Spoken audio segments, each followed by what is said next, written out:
Ouais, la famille, c'est Christmas Leroux. On se retrouve aujourd'hui pour se faire une nouvelle vidéo. Cette vidéo sera un peu particulière puisque c'est un format que j'ai appelé VQP. Voici qui est vraiment le plus puissant. Dans mes VQP, je mettrai en évidence deux personnages qui posent problème au niveau de leur puissance, de leur différence.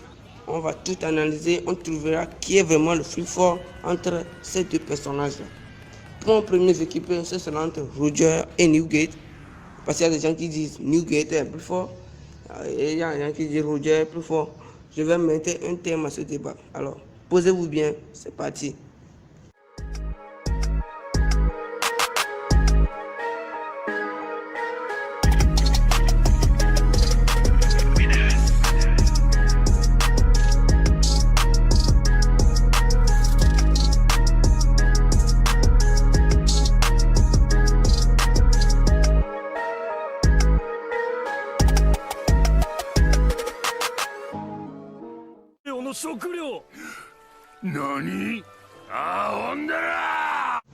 D'abord, je vous demande si le roi des pirates se doit d'être le plus puissant.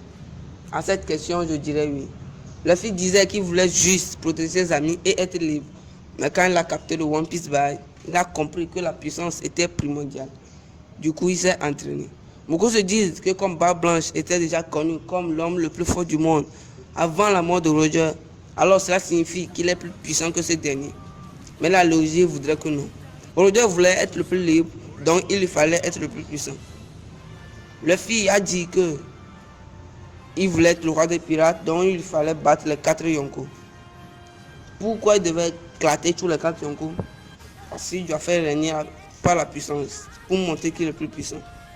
Roger est devenu le roi des pirates car il était le plus puissant, tout simplement.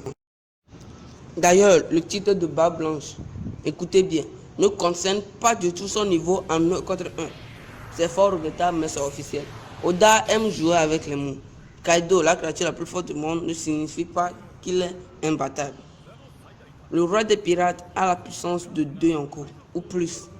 On parle quand même de l'homme qui pouvait rapidement se faire chiquer alors qu'il a fallu Sengoku et Garp. On parle de celui que même la marine tout entière ne pouvait arrêter. Gold dit Roger. Trouver le One Piece ne te fait pas roi des pirates. Il faut aussi être le plus puissant. Il y a aussi le cas, Barbe Blanche ne voulait pas être le roi des pirates, mais juste une famille. Barbe Blanche a atteint son prime 2 ans après God Valley. Roger l'a tranquillement combattu alors qu'il était en phase terminale de sa maladie. Vous vous demandez sûrement si la maladie affectait le niveau de Roger. La réponse est oui, oui et encore oui. D'abord, une maladie, c'est une dégradation négative de l'organisme. La maladie affaiblit l'organisme. Alors évidemment que cela affectait son niveau. Regardez Barbe Blanche à Marineford. Quand il était malade, il n'a même pas pu éviter un coup de Squardo. Il n'a pas pu toucher à Okidi et il s'est pris de gros coups d'Akainu à cause de la maladie. Or, Roger, quant à lui, faisait jeu égal avec Barbe Blanche, puissance max, alors qu'il était en phase terminale de sa maladie. Vous en ferez vos conclusions. Roger a battu l'ancien capitaine de Barbe Blanche, Roddy Shebeck. Être son capitaine veut dire qu'il lui était supérieur. Roger est supérieur à Rox Shebeck, qui est supérieur à Barbe Blanche. Donc Roger est supérieur à Barbe Blanche. C'est du plus logique. Roger no inee umi wa dou da? Ore tachi o habamu kabe wa nakunatta.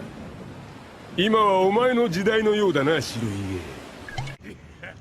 Oui, vous ne rêvez pas. C'est ce que Shiki a dit. Roger était la limite à franchir pour Barbe Blanche et Shiki. De plus, il est dit dans le manga que Roddy Shebeck est l'ennemi le plus puissant que Roger ait combattu. Je n'invente rien, c'est des faits actuels.